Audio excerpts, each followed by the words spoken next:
Absolutely. Second question, okay?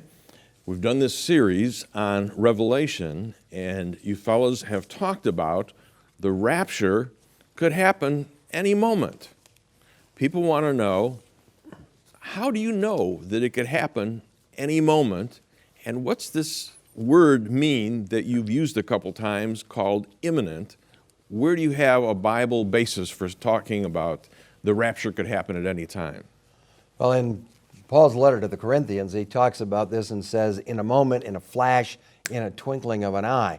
So something related to the coming of Christ has to happen quickly, suddenly, instantly. And throughout the book of Revelation, 7 times you have that phrase, I'll come quickly, I'll come quickly. It's as though he comes and snatches away the church, and that could potentially happen at any moment.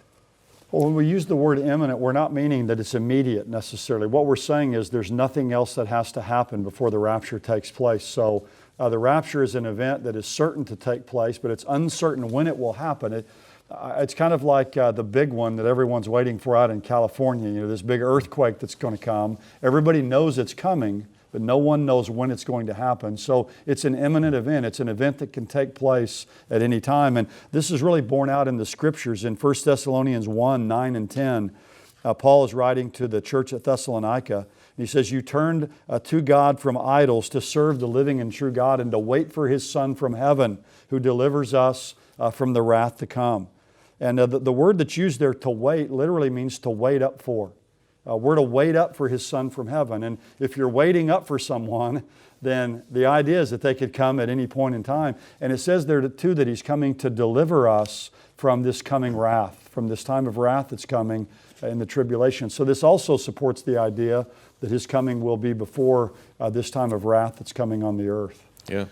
I think also in Revelation 3:10, it talks about how the church will be delivered from the hour of trial that is to come. Now, I want you to understand that it's the time period that we are to be delivered from, not just tribulation.